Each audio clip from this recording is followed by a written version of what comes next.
जय हिंद दोस्तों, रक्षित करना के चैनल में आपका स्वागत है। दोस्तों कैसे हैं आप? उम्मीद करता हूं कि आप अच्छे होंगे। दोस्तों आज के इस वीडियो में मैं आपको 3 महत्वपूर्ण जानकारियां दूंगा।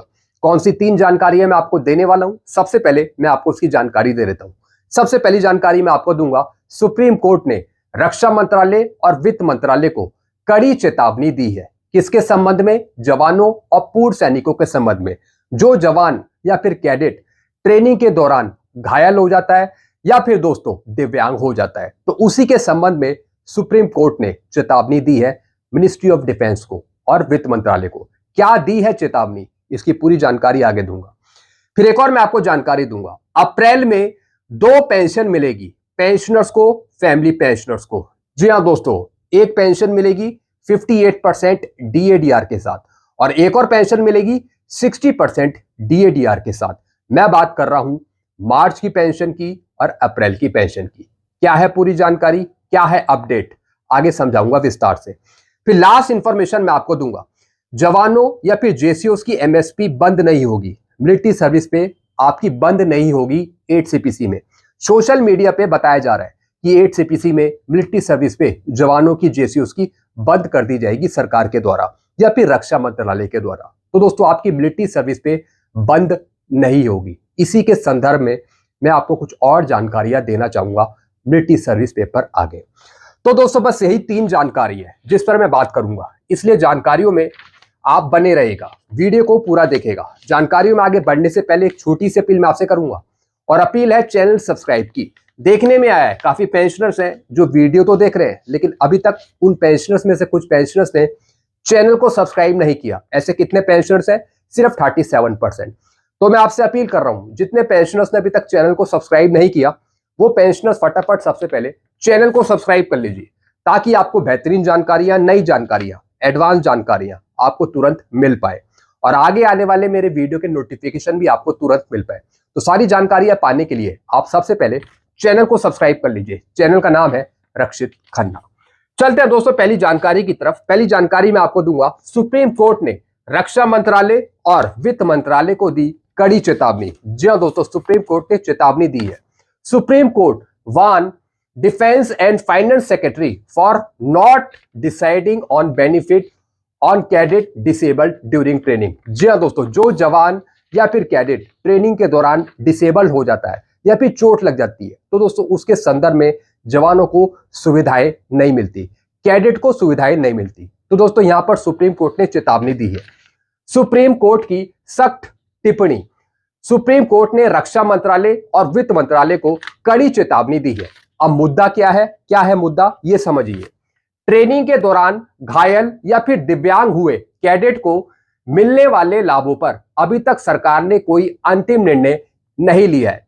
कोर्ट ने कहा है कि अगर जल्द फैसला नहीं लिया गया तो डिफेंस सेक्रेटरी और फाइनेंस सेक्रेटरी को व्यक्तिगत रूप से अदालत में पेश होना पड़ सकता है। जी हां दोस्तों, जो जवान कैडेट ट्रेनिंग के दौरान घायल हो जाते हैं या फिर दोस्तों दिव्यांग हो जाते हैं, तो दोस्तों उनको बेनिफिट नहीं मिलता रक्षा मंत्रालय की तरफ से या फिर भारत सरकार की तरफ से। तो दोस्तों यहां पर सुप्रीम कोर्ट ने चेतावनी दी है कि अगर भारत सरकार या फिर वित्त मंत्रालय या फिर रक्षा मंत्रालय बेनिफिट नहीं देता कैडेट को या फिर जवानों को जो घायल हो जाते हैं ट्रेनिंग के समय, तो दोस्तों फिर सरकार को पेश होना पड़ेगा, वो भी सुप्रीम कोर्ट में, अदालत में। मामले की अगली सुनवाई 24 मार्च 2026 को होगी। जी हां दोस्तों, इस मामले पे सुनवाई भी चल रही है सुप्रीम कोर्ट में।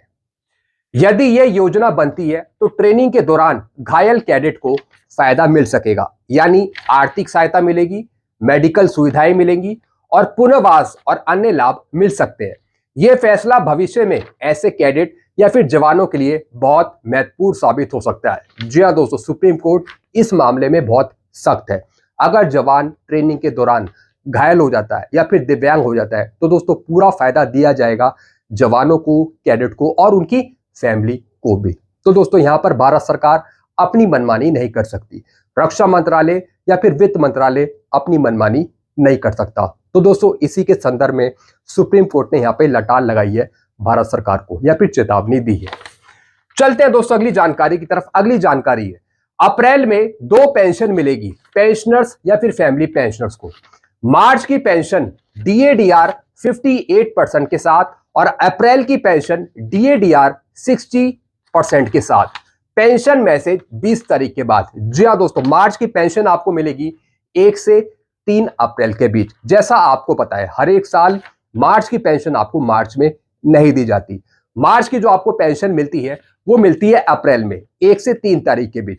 हो सकता है कि आपके पास मैसेज आ जाए स्पर्श की तरफ से कि 1 अप्रैल को पेंशन आएगी, और यह भी हो सकता है कि आपको पेंशन 2 अप्रैल को देखने को मिले। यानी 1 तारीख की रात से शाम से आपको पेंशन दी जा सकती है, वो भी मार्च की। तो दोस्तों, मार्च की पेंशन आपको मिलेगी 1 से 3 अप्रैल के बीच, वो भी 58% डीएडीआर के साथ। जी हाँ दोस्तों, अगर सरकार 20 मार्च से पहले घोषणा कर देती है जनवरी 2026 से होने वाले 60% डीएडीआर की, तो दोस्तों ये पॉसिबल हो सकता है कि मार्च की पेंशन पे आपको डीएडीआर 60% मिल पाए। लेकिन दोस्तों पॉसिबल है कि मार्च की पेंशन पे आपको 58% डीएडीआर मिल पाएगा। लेकिन दोस्तों देखा जाएगा कि सरकार कब घोषणा करती है डीएडीआर 60% की। तो दोस्तों मार्च की पेंशन आपको 1 से 3 अप्रैल के बीच, और वो भी ज्यादातर पॉसिबल है कि 58% डीएडीआर के साथ आपको मार्च की पेंशन मिले। बाकी अप्रैल की पेंशन आपको मिलेगी 30 अप्रैल को। यानी अप्रैल में आपको 2 पेंशन मिलेगी, एक तो मार्च की पेंशन और दूसरी अप्रैल की पेंशन, यानी 30 अप्रैल को। और जो आपकी अप्रैल की पेंशन है वो 60% डीएडीआर के साथ आपको मिल पाएगी। जी हाँ दोस्तों, जैसे कि घोषणा अगर लास्ट में होती है, मार्च के एंड में होती है, या फिर अप्रैल के फर्स्ट वीक में होती है, तो दोस्तों पूरे पॉसिबल है कि अप्रैल की पेंशन आपको 60% डीएडीआर के साथ मिले। बाकी 3 महीने का जो एरियर है वो फिर आपको अप्रैल के आसपास देखने को दिया जा सकता है, अप्रैल में आपको मिल सकता है। तो दोस्तों ये कुछ जानकारी थी मार्च की पेंशन के बारे में और अप्रैल की पेंशन के बारे में। यानी अप्रैल में 2 पेंशन आपको देखने को मिलेगी, और 20 तारीख के बाद, 20 मार्च के बाद आपको पेंशन स्लिप भी दे दी जाएगी, पेंशन स्लिप भी आपकी जारी कर दी जाएगी। चलते हैं दोस्तों अगली जानकारी की तरफ। जवानों जेसीओस की एमएसपी बंद नहीं होगी।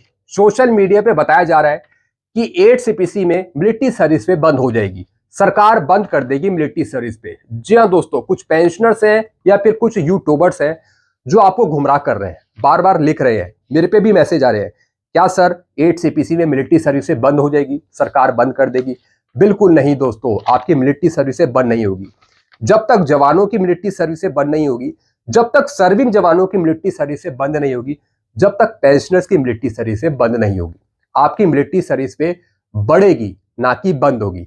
सोशल मीडिया पे बताया जा रहा है कि जो सरकार ने 18 सवाल पूछे हैं, उसमें से मिलिट्री सर्विस पेपर भी एक सवाल पूछा है, जैसे कि सशस्त्र बलों के कर्मियों को वर्तमान में सैन्य सेवा वेतन दिया जाता है, मिलिट्री सर्विस पे दी जाती है।